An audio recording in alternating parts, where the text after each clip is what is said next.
Ok. So vamos por ahí. Tenemos el capítulo 22 de Génesis. Capítulo 22 de Génesis. Un capítulo bastante interesante. Y es un capítulo cristológico. Es un capítulo cristológico en el libro de Génesis. Isaías. Eso mismo, 65:13.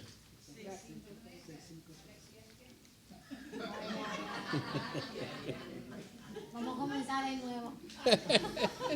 Hacerlo todo. Cuando lo llame la cita bíblica, si le suena como que la suya, la busca rapidito. Ok, tenemos en el capítulo 22, un capítulo cristológico dentro del marco del libro de Génesis. Tenemos primeramente que Dios prueba a Abraham. Dios prueba a Abraham. Esto lo encontramos en los versos del 1 al 5. Y esto es una demostración, ¿verdad? No es una prueba para tratar de tomarlo de tonto, de pedir de él algo desquiciado o algo que no tuviese sentido. Esto era un modo de hacer salir, de sacar su fe.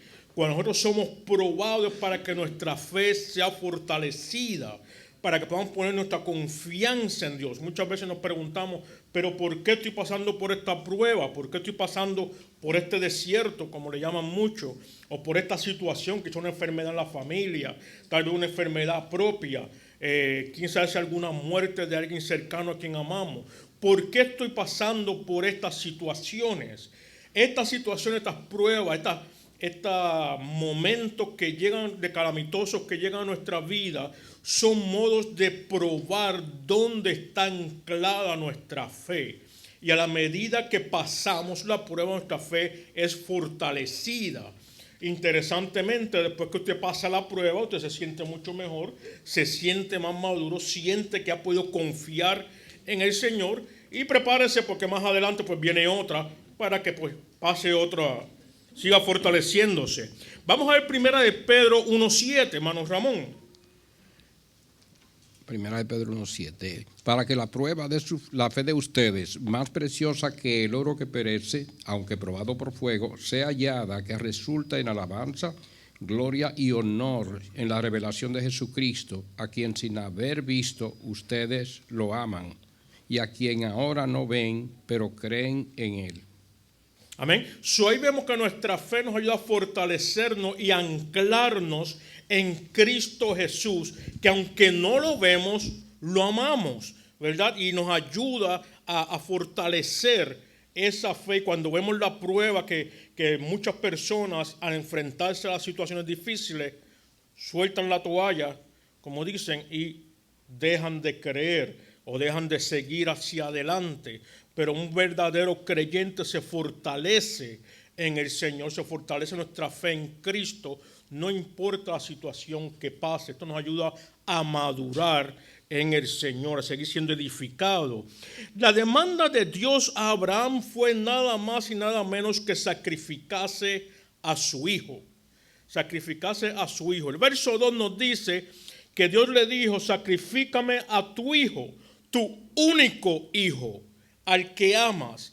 Esa insistencia de tu hijo, tu único hijo, ahí vemos la primera parte de la cristología. Esto nos enseña, podemos compararlo a Abraham teniendo su único hijo. Cuando Dios le dice a tu único hijo, lo primero que se nos viene a la mente, pero él tenía a Ismael también. Ismael era ilegítimo, por así decirlo, delante de Dios. ¿Por qué? Porque no era el hijo de la promesa. Dios le había prometido a Abraham un hijo. Ese hijo era Isaac. Así que delante de Dios, el único hijo que cuenta realmente era Isaac. Y aquí le dice Dios a Isaac: dame a tu hijo, tu único hijo. Y podemos ver en el sentido cristológico a Dios estando dispuesto a ofrecer a su único hijo.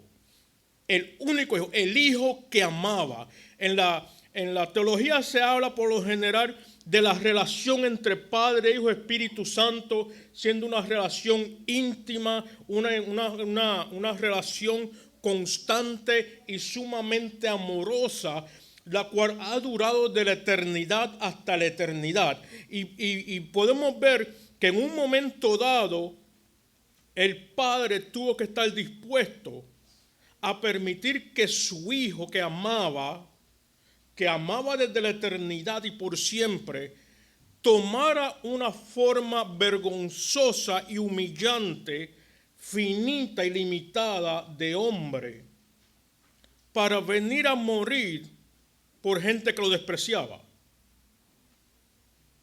Y aquí vemos esa imagen cuando Dios le dice, dame a tu hijo, tu único hijo. ¿Estás dispuesto a soltarlo? ¿Estás dispuesto a dejarlo ir? ¿Estás dispuesto a confiar en mí por encima de tu hijo? Aquí vemos que Abraham tuvo que soltar todo lo que tenía y estar dispuesto a entregar de su único hijo. Si a mí me piden que tenga que sacrificar a uno de mis hijos, lo primero que le voy a decir, tú estás loco. Tengo 3 y no suelto a ninguno. Todavía hasta el día de hoy los abrazo y los beso, y el menor tiene 21 años, ¿verdad? Soltar a mi hijo, sacrificar a mi hijo, y más por alguien que nos odia. No way, ¿verdad? Pero ¿cuántos realmente estamos dispuestos? Ahí entramos a veces en conflicto, y como padres a veces queremos ayudarlos tantos que intervenimos o interferimos, mejor dicho, de la obra que Dios quiere hacer con ellos. Nadie los va a cuidar y nadie los ama más que Cristo. Entonces, cuando comprendemos eso, ahí podemos entonces decir, Señor, yo no sé qué estás haciendo, no sé cómo vas a obrar con ellos, no te están sirviendo en este momento, pero yo continúo clamando por ellos, que es lo que puedo hacer, pero están en tus manos. Están en tus manos. Y continuamos aquí, entonces vemos la disposición a obedecer de Abraham. En el punto anterior, Juan 16, hermano Héctor, su turno. ¿Cuál es el que me toca? Porque de tal manera amó Dios al mundo, que ha dado a su Hijo unigénito, para que todo aquel que en él cree no se pierda, mas tenga vida eterna. Amén. De tal manera, ¿qué manera? Que lo entregó sabiendo que venía con el propósito de ser crucificado, ser martirizado, ser puesto a muerte, ¿verdad? Primera de Juan 4:9.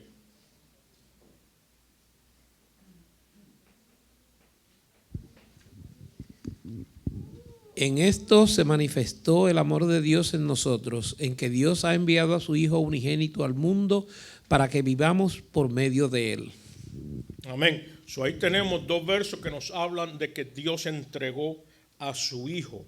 Vemos entonces la disposición y obediencia de Abraham. En el verso 3 nos dice que se levantó temprano en la mañana al día siguiente, tomó todo lo necesario para el sacrificio, tomó la leña, tomó sus siervos para que acompañaran y tomó a su hijo y salieron entonces para Moría. Moría está aproximadamente a 2 días de camino de donde Abraham vivía en ese momento, y era un monte, algunos dicen que la parte de arriba había un valle. Yo nunca he estado allí, pero mayormente se conoce como el monte de Moría, y iban en esa dirección. Interesantemente, Moría es importante porque en ese mismo monte es donde David ve al ángel del Señor dándole muerte a aproximadamente 1.700 personas aproximadamente a causa de un juicio. Cuando David logra ver al ángel del Señor, esto está en el libro de Crónicas, un nuevo libro de Crónicas, segunda Crónica, él clama al Señor. Entonces Dios le dice, en ese sitio haz un holocausto y se detendrá, ¿verdad?, el juicio. Entonces él va al sitio y compra el lugar, el terreno, y allí levanta un altar. Años más tarde, Salomón construye el templo en ese mismo monte. Y se cree que en la parte baja había un valle y que Cristo haya sido crucificado ahí. Ok. Seguimos. La fe de Abraham expresada, verso 5b, la segunda parte del verso 5, nos dice, si encuentro el verso 5, se me perdió. Ok, el verso 5 dice, entonces Abraham dijo a sus criados, quédense aquí con el asno. Esta es la parte importante. Y yo y el muchacho iremos hasta allá, adoraremos y volveremos a ustedes. Esa era la fe de Abraham. Vamos a ir. Yo voy a sacrificar a mi hijo, pero vamos a volver. ¿Quiénes vamos a volver? Él y yo vamos a volver. Yo no sé cómo va a ser, pero yo confío que el que me prometió herencia en este hijo lo ha de levantar aún dentro de los muertos. Aquel que me prometió bendecir a las naciones ha de levantar a mi hijo nuevamente. Y aquí vemos en este aspecto nuevamente un asunto cristológico, ¿verdad? Cristo vino y en su muerte trajo bendición para todas las naciones y fue levantado nuevamente de entre los muertos. Su disposición mostró cómo todas las familias de la tierra serían bendecidas, ¿verdad? Él estuvo dispuesto, sabía que a través de ese sacrificio y de regreso estarían siendo bendecidas porque Dios había prometido que en su descendencia serían benditas todas las naciones. La ofrenda de Isaac, aquí encontramos la ofrenda de Isaac, versos del 6 al 10. Isaac como tipo de Cristo. Tenemos primeramente en el verso 7. En el verso 7 nos dice que Abraham puso toda la leña sobre el muchacho para el sacrificio. Él cargó la leña, él cargó la madera donde sería sacrificado. Nuevamente vemos un tipo de Cristo aquí que tuvo que cargar el madero donde iba a ser crucificado, donde iba a ofrecerse el sacrificio. Juan 19, 7.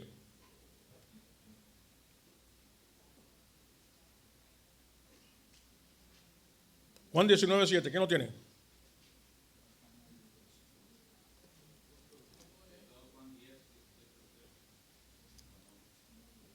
¿No es 19, 7 a nadie? Alguien que lo consiga rapidito.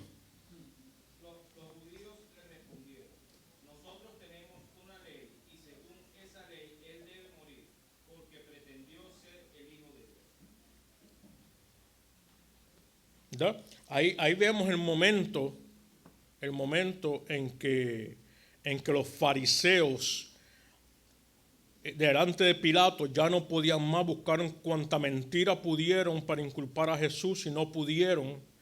Y al final, llenos de ira, tuvieron que gritar a voz en cuello, Él tiene que morir, Él tiene que ser sacrificado porque se ha hecho ser hijo de Dios. Muchos dicen, Cristo nunca dijo que Él era hijo de Dios o que Él era Dios. Ahí lo tenemos claramente. Los judíos entendieron el mensaje de Cristo una y otra vez y por eso siempre querían matarlo.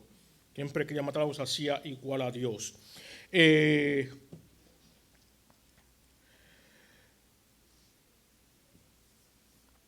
Isaac es sacrificado. Cuando leemos el verso 9, especialmente la parte B, nos dice que puso al niño, al muchacho, sobre el altar, puso la leña, lo amarró y lo acostó allí para ser sacrificado.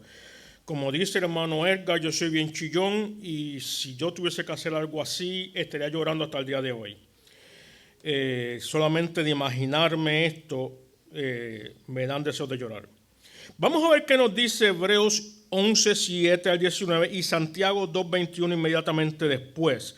Pues cuando leemos aquí en Génesis, decimos, pero Abraham no sacrificó a Isaac. Sabemos la historia, ¿verdad? Ya ustedes leyeron la historia y dicen, pero Abraham no sacrificó a Isaac. Vamos a ver qué nos dice Hebreos y qué nos dice Santiago. Por la fe, Abraham, cuando fue probado, ofreció a Isaac, y el que había recibido. Por la fe, Abraham, cuando fue probado, ofreció a Isaac, y el que había recibido las promesas, ofrecía a su único hijo. Y Él a quien se lo dijo: en Isaac te será llamada descendencia. Él consideró que Dios era poderoso para levantar aún de entre los muertos, de donde también, en sentido figurado, lo volvió a recibir. ¿Verdad? Aún de entre los muertos él lo volvió a recibir. Santiago 2:21.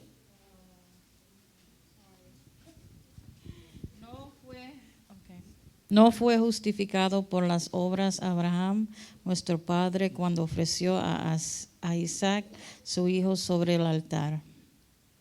Es una pregunta. ¿No fue justificado Abraham por las obras cuando sacrificó a su hijo Isaac?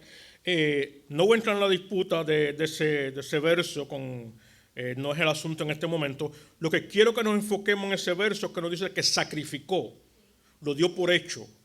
O sea, aunque literalmente Abraham no lo mató en aquel sitio, pero en su corazón ya la obra estaba hecha. Por fe ya lo había hecho. Él se había deshecho ya de su hijo, sabiendo que pertenecía a Dios y confiando que la promesa de Dios se iba a cumplir, no importa lo que ocurriera, porque Dios lo había prometido. Como Dios lo había prometido, dice, si aún dentro de muertos, por eso nos dice Hebreo, aún dentro de muertos lo volvió a recibir. Ya él había sacrificado a su hijo.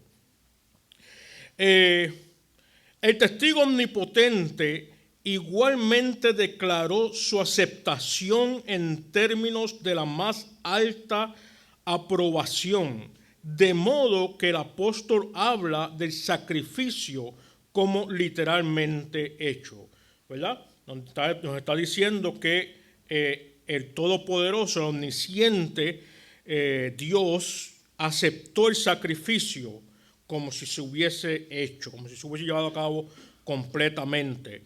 Según el historiador Josefo, Isaac tenía entonces para este tiempo aproximadamente 25 años, no era un nene pequeñito. Isaac no se resistió por respeto a su padre y a Dios. Juan 10, 17 al 18. Juan 10, ¿quién lo tiene? Por eso el Padre me ama, porque yo doy. Por eso el Padre me ama, porque yo doy mi vida para tomarla de nuevo. Nadie me la quita, sino que yo la doy de mi propia voluntad. Tengo autoridad para darla y tengo autoridad para tomarla de nuevo. Amén. Ahí vemos Cristo hablando y dice, nadie me quita la vida, yo la pongo. De igual manera, no terminó. Se me quedó una. Entonces dice, este mandamiento recibí de mi Padre. Amén. ¿Verdad? Y ahí vemos nuevamente la cristología en el caso de Isaac, que estuvo dispuesto a ir adelante con el sacrificio. Él no sabía de dónde iba a salir el cordero, él no sabía de dónde iba a salir, decía, aquí está la leña, aquí tenemos el fuego, tenemos las piedras para hacer, ¿dónde está dónde está el holocausto? Y Abraham le dijo, Jehová Jireh, ¿verdad? Dios proveerá. Estas palabras son palabras habladas en fe. La fe de Abraham recompensada, verso 11 al 14. La fe de Abraham demostrada en el verso 12, él menciona, ¿verdad? Lo que acabo de mencionar, él dice, Yahweh Jireh, es decir, Jehová proveerá. Proveerá un cordero sustituto, versos 13 al 14. Vamos a ver qué nos dice Juan 8:56.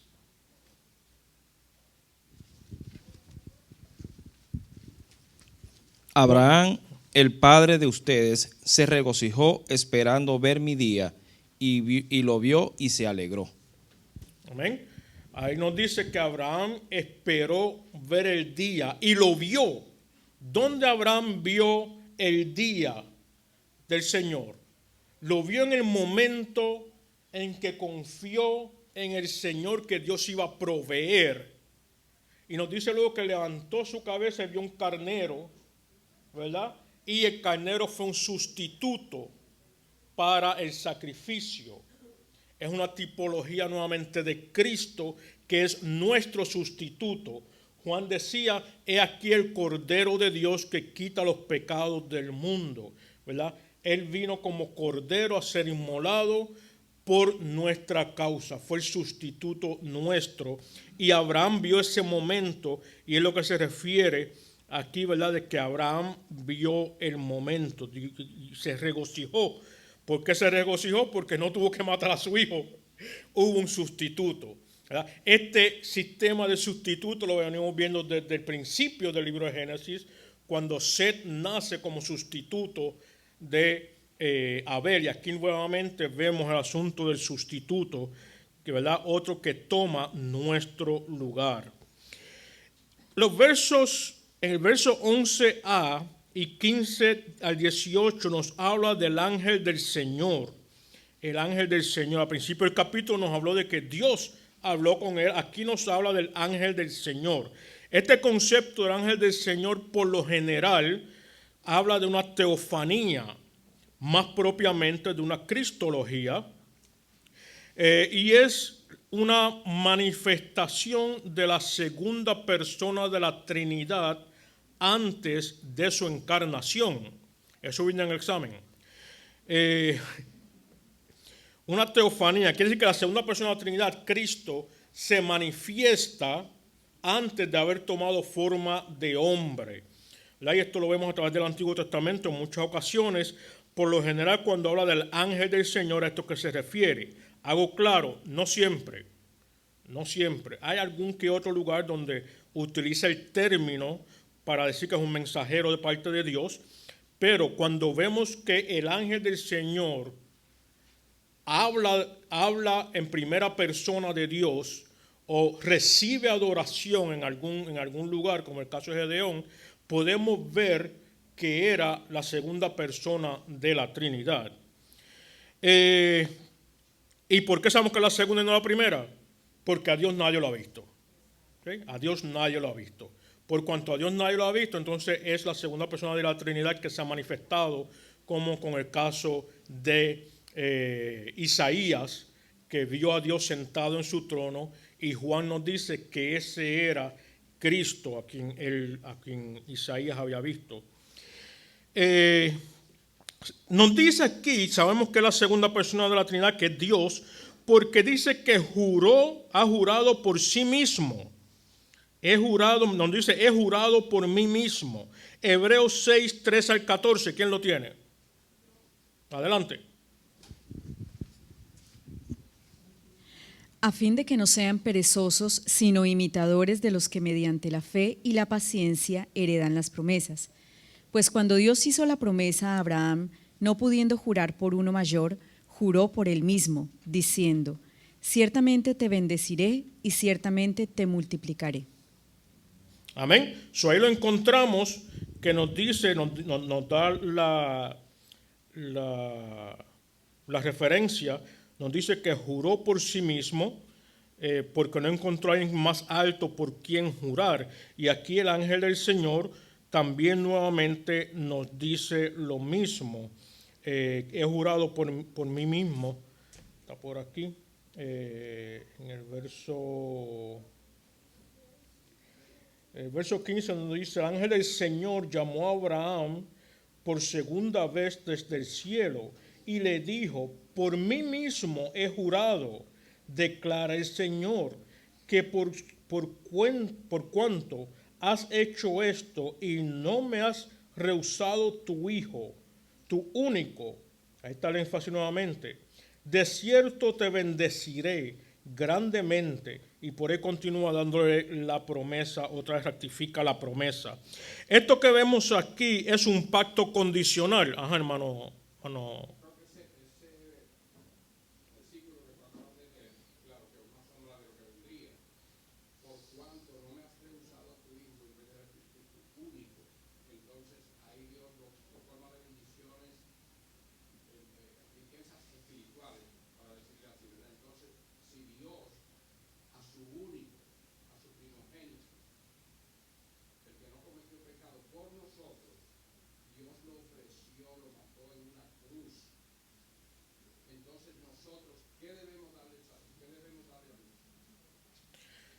¿Qué debemos darle a Dios? Si Dios dio a su único hijo, ¿verdad? Por nosotros, ¿qué debemos darle nosotros a Dios?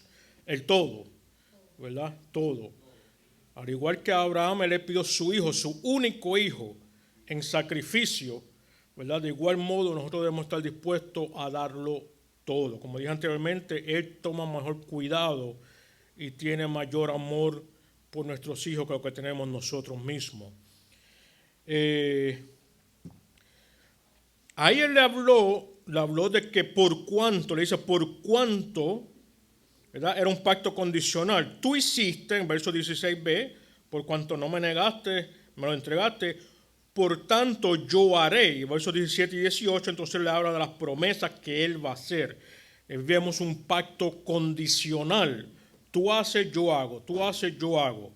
El nuevo pacto es un pacto incondicional donde Dios lo ha hecho todo por nosotros, ha hecho todo por nosotros y no hay nada que nosotros podamos añadir, no hay nada que nosotros podamos dar a cambio de lo que ya Él ha hecho por nosotros. Y luego encontramos los versos de 20 a 24, la descendencia de Nacor. Nacor era hermano de Abraham, se casa con Milca, tienen un hijo llamado Betuel, y Betuel tiene a Rebeca y a Labán. El nombre de Labán lo vamos a ver más adelante. En otra historia va a salir nuevamente. Capítulo 23, Abraham compra una tierra en Canaán. ¿Por qué esto es importante? Porque hasta el momento, primeramente Dios le prometió que todas esas tierras serían suyas. Toda esa tierra del área de Canaán serían suyas, ¿verdad? Y él viene siguiendo la promesa de Dios. Pero la promesa de Dios, más que física, es una promesa espiritual. Nuevamente en el libro de Hebreos, cuando nos habla de Abraham, en capítulo 11, nos dice que él murió esperando la ciudad con fundamento, una ciudad firme, mejor que cualquier ciudad aquí en la tierra. Pero vemos entonces capítulo 23, Abraham había vivido toda su vida nómada, montaba tiendas, vivía ahí dentro un tiempo, de ahí se movía y se iba a otro lugar. Esto es costumbre aún al día de hoy. Las tierras, ¿verdad?, se pastorean, tienen sus ganados, la gente tiene cuando la tierra pues ya se ha ido toda la hierba, ya se secó los frutos, pues se mueven a otro lugar en busca de mejor tierra, mientras que esta anterior pues es renovada nuevamente. Y Abraham toda su vida había vivido como nómada, había crecido grandemente en riquezas, tenía muchas cosas, pero no tenía terreno. Cuando muere Sara, su esposa, su única esposa, hasta el momento. Sara muere a la edad de 127 años. 127 años tenía Sara al morir. Y nos dice que Abraham la lloró, ¿verdad? Tomó luto por ella. La costumbre era que el caballero, el jefe, salía de su carpa e iba a la carpa de su esposa y frente a la entrada allí se sentaba a llorar por varios días por la muerte de su esposa. Esto era señal de su amor por ella. Luego Abraham se levanta y va donde los hititas o los hijos de Het. También se le conoce como Amor. Esto es Hamor, es con H al principio. La H muda, son Amor. Eso me dijeron a mí en la escuela. Estos hijos de Het son hijos de Sidón. Sidón era hijo de Canaán. ¿Se acuerdan quién era Canaán? Canaán era nieto de Noé y fue maldito por Noé cuando su padre Cam vio a su padre, Noé, lo vio desnudo y se burló de él. Cam era el menor de los hijos, por tanto Noé maldijo al menor de los hijos de Cam, que era Canaán. Canaán llega a estas tierras, funda su familia y se siguen regando por toda esta región, y para este tiempo se conoce como la región de Canaán.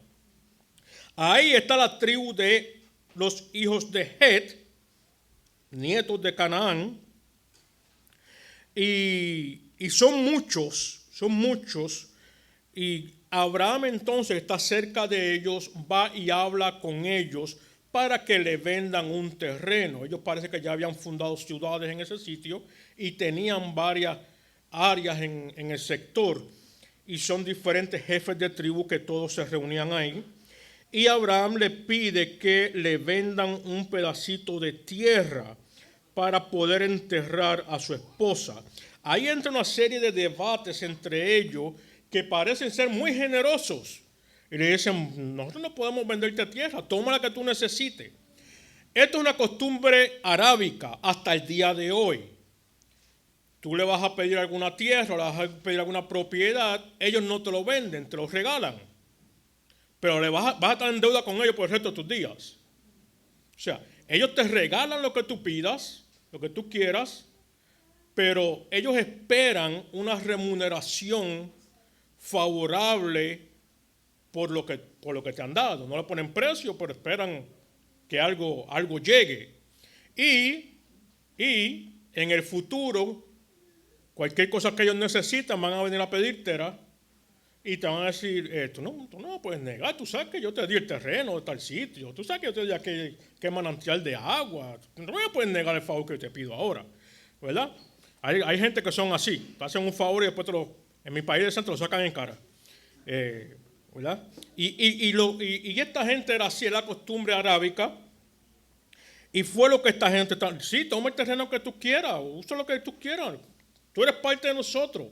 Tómalo, no podemos vendértelo. Y dice, no, véndame en tal lugar, la cueva que está en tal lugar, que pertenece a Efet, si mal no me equivoco es el nombre, y entonces este Efet que estaba entre ellos, sentado ahí, se pone en pie y dice, pero come on, yo te lo doy.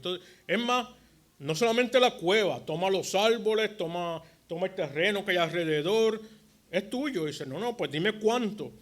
Come on, que son 400 piezas de plata entre tú y yo. Y dice, ok, eso es lo que quiere, pues. Él sacó el dinero y se lo pagó ahí mismo.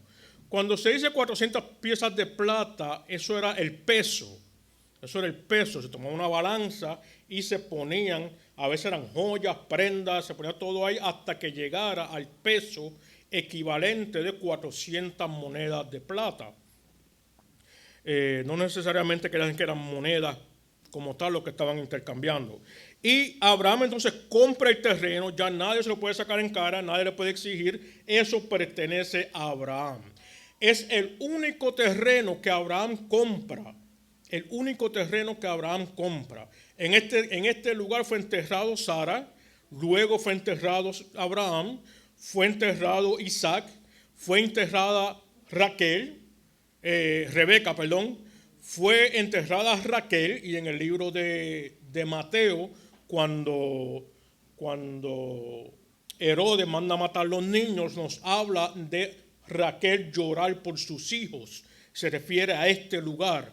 Y años más tarde es enterrado Jacob, que es traído, su cadáver es traído desde Egipto para ser enterrado en este mismo lugar. Capítulo 24. Bueno, Samuel habla mucho. Una esposa para Isaac.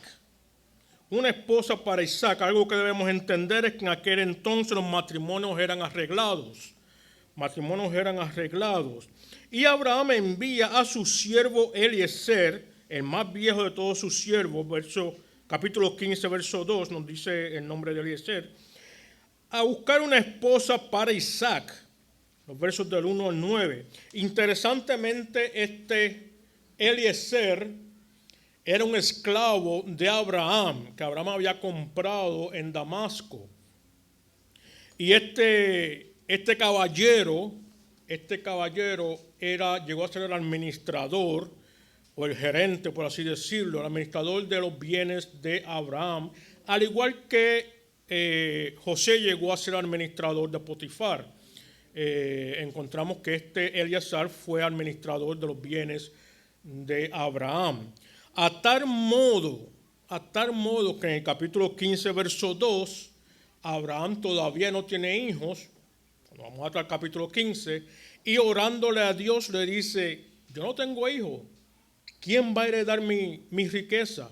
Mi siervo Eleazar. O sea, él estaba dispuesto, si no tenía hijos, darle todo a su siervo. A ese nivel llegaba su confianza. Pero aquí vemos en este capítulo 24, vemos también la confianza que había entre ellos.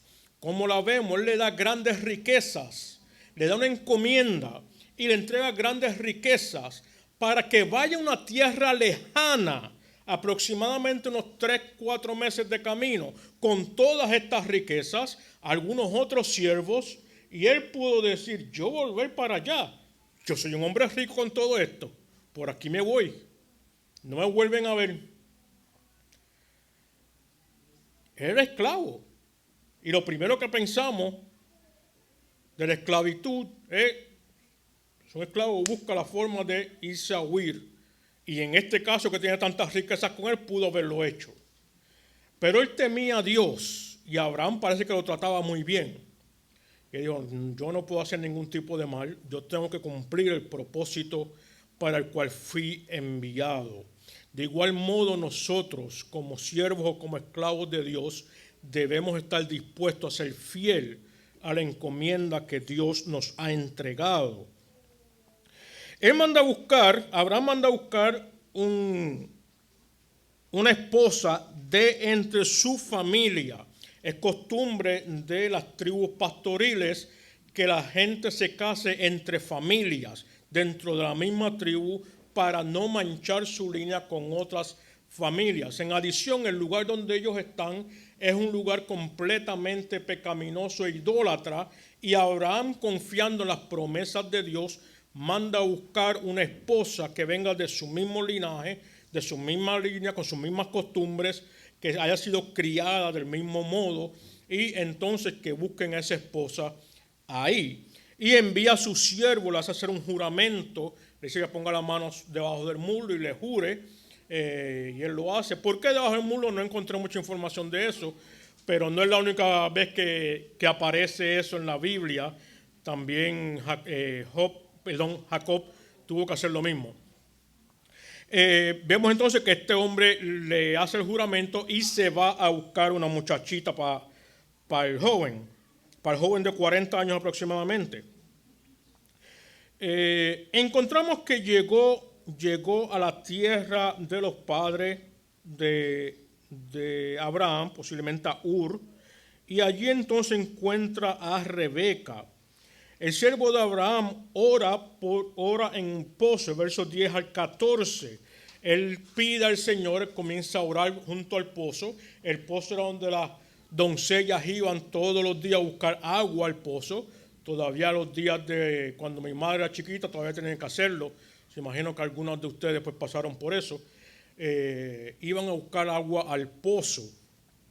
Y allí llega Eliezer con 10 camellos y un grupo de siervos que iban con él. La gente nunca viajaba solo, y nos dice más adelante que le iba con sus siervos. Y allí él ora, le dice, Señor, yo no sé quién es esta joven que tú vas a dar a mi Señor, pero yo te pido como señal que la joven que me dé agua a mí y le dé agua a mis camellos, esa ha de ser. ¿Verdad? Y él se quedó allí esperando hasta que llegaron las doncellas, y allí se acercó a una de ellas. Nos dice que era una joven muy hermosa. Él se acercó a ella y le dijo, ¿me puede dar un poco de agua? Y dijo, oh, claro, claro. Bajó el cántaro, le dio agua a él, y mientras él bebía, le dijo, no te preocupes, siéntate ahí, le voy a dar agua a tus camellos también. Y fue y sacó agua dentro del pozo y lo trajo y lo puso en el canal para que los camellos tomaran. Y allí él dijo, mira, tengo que decirte algo. Yo soy siervo de Abraham, Dios lo ha prosperado grandemente, Dios lo ha bendecido, y yo vengo a buscarte para que tú seas la esposa de mi Señor, del hijo de Abraham. Y le puso unos brazaletes, de oro, y le dio unos zarcillos. En ese entonces los brazaletes no eran como los brazaletes que se usan hoy día, finitos, casi siempre venían desde la muñeca hasta el codo, quiere decir que eran unos aparatos grandes en oro, y le puso unos zarcillos. Estos no son pantallas para los oídos, era una pantalla para la nariz. Quería decir que estaba siendo comprometida. Y ella sale corriendo, me imagino que ella súper asustada. Salió corriendo para la casa del papá. Ok, quería corriendo para la casa del papá y allí pues le dice entonces a lo que había ocurrido, y sale Labán al encuentro, Labán su hermano, y va a ver quién era este individuo y lo trae a la casa y le ofrece cuidar de los camellos y traerle comida. Parece que el padre de Nacor Betuel parece que ya había muerto, y Labán es que está entonces a cargo de la familia. Y allí entonces pues el siervo le dice: no podemos sentarnos a comer hasta que yo no diga lo que se me ha encomendado. Y le dijo todo lo que había ocurrido, y dice: yo vengo a buscar a la muchachita. Bueno, pasaron esa noche. Al otro día él dice: por favor, permítame irme con mis siervos y la muchacha. Y yo decía: no es tan fácil. ¿Por qué no te quedas varios días más? Y dice: no, por favor, no me detengan, tengo que irme. Ok, pues vamos a preguntarle a ella qué ella desea hacer. Y ella dijo: me voy. Si allá hay, ¿verdad?, un esposo esperando por mí y es sumamente rico, que no me puede faltar, me voy. Y es familia, pues estamos dentro de la misma familia, y entonces ella decide irse con el siervo. Cuando llega a los terrenos cerca de donde vivían Isaac y Abraham, encontramos entonces que ella lo vio de lejos y le pregunta al siervo, estaba sobre el camello, y le pregunta al siervo: ¿y ese quién es? Ese muchacho guapo que viene caminando allá para acá, ¿quién es? Y él le dice: oh, ese es mi señor Isaac. Ella de inmediato se puso el velo, cubrió su rostro y se bajó del camello. Se cubre el rostro, esto es señal, o esto era señal de que era una todavía señorita, y en el momento se lo cubrió porque estaba llegando donde su prometido, o cuando entraban a las ciudades, las muchachitas se cubrían el rostro para dejar saber que nadie las podía ver. Cuando estaban en el campo entre su familia se lo quitaban, pero en la ciudad pues se lo ponían. Y ella se pone el velo, se lo presentan a Isaac, e Isaac nos dice, termina el capítulo diciéndonos que entró a la carpa con ella y se olvidó del lamento por la muerte de su madre. ¿Ustedes entendieron? Capítulo 25. Abraham y Setura. Tenemos a Abraham, conoce a otra mujer, se une con ella y tiene 5 hijos adicionales. De estos 5 hijos,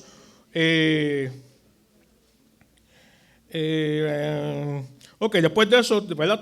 Él le da ciertos regalos a estos hijos y los manda lejos hacia el oriente. ¿Se acabó el tiempo? No, quedan un par de minutos. Los manda al oriente para que no estuvieran cerca de Isaac, a quien le dejó todas sus riquezas. Abraham muere, versos 7 al 11 del capítulo 25, y encontramos que es la única vez que Isaac e Ismael se reúnen nuevamente. Desde que eran niños que Ismael se burlaba de Isaac, no los volvemos a encontrar juntos. Sara bota a Agar, ¿verdad? Ustedes saben esa historia, la bota a la casa, y ella de camino cree que el niño va a morir, y Dios le hace una promesa que lo va a enriquecer de igual modo, pero nunca más se vuelven a encontrar hasta este momento, cuando la muerte de Abraham. Y dice que lo enterraron donde mismo enterraron a Sara. Luego encontramos que nacen los gemelos, verso 21. ¿Quién tiene 1 Pedro 3:7?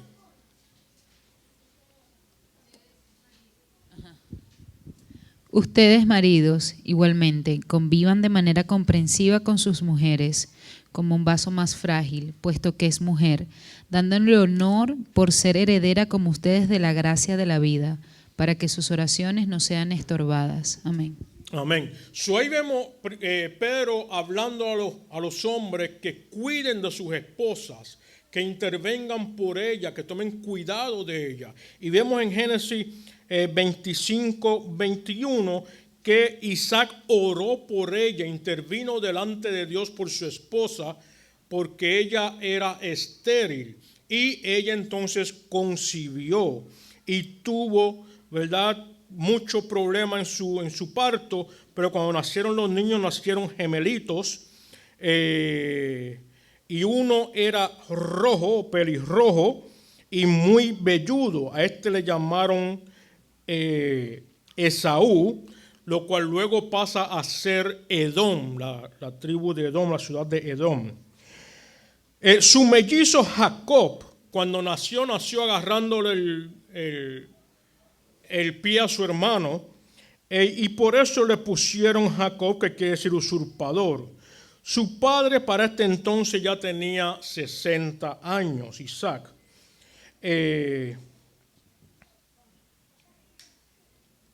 Luego encontramos, lo siguiente que encontramos es el guiso rojo. El guiso rojo. En los versos del 21 al 28 encontramos una disfunción familiar.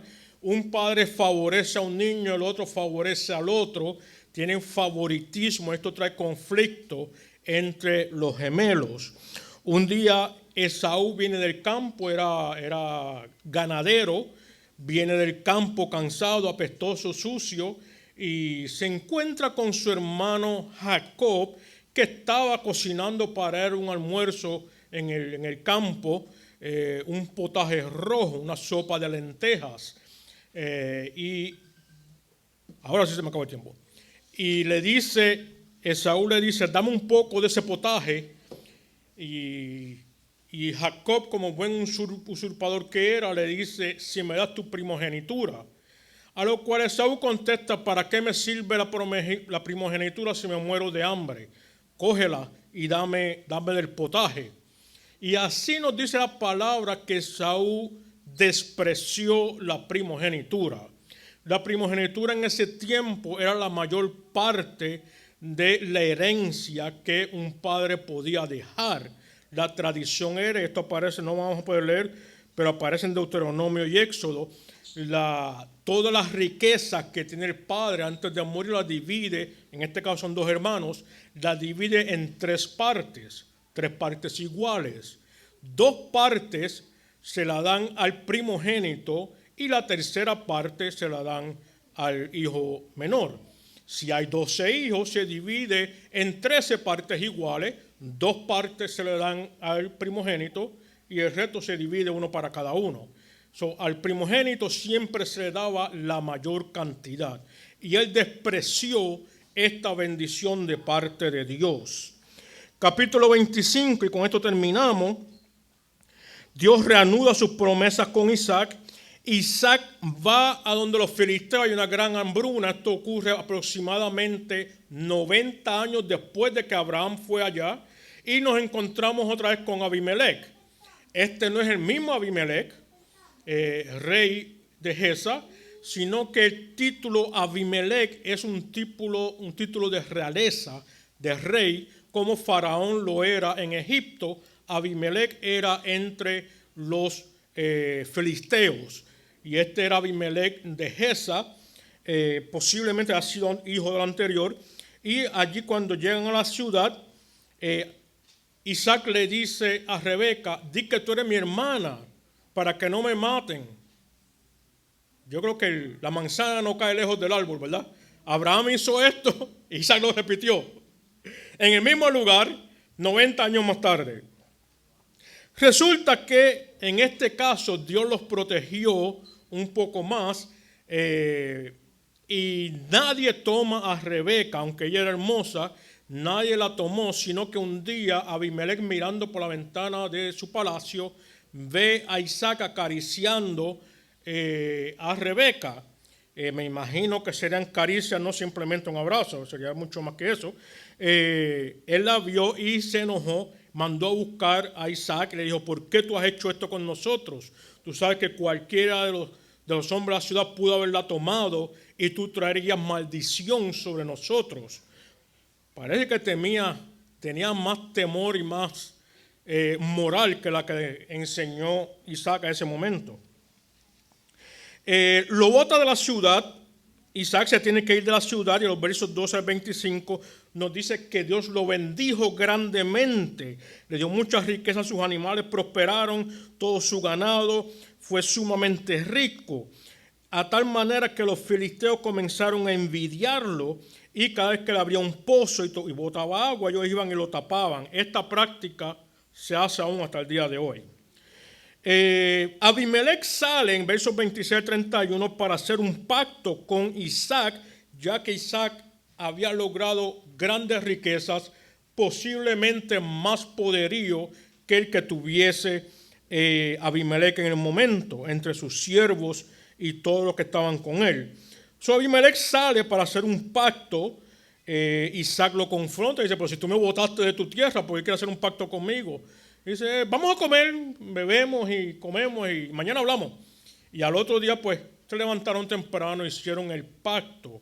Nos enseña, nos deja ver esto, que aunque alguien haga mal contra nosotros, nosotros siempre debemos responder con un bien. Isaac hace pacto con Abimelech de no haber conflicto entre ellos. Y termina el capítulo con alegría y dolor, con alegría y dolor. Los siervos de Isaac, inmediatamente que Abimelech se retira, vienen y le dicen que lograron abrir otro pozo y que tiene mucha agua en abundancia. Por lo cual Isaac lo nombra Bet-Neroi, quiere decir el pozo del juramento, el pozo del juramento. Algo es una palabra así parecida.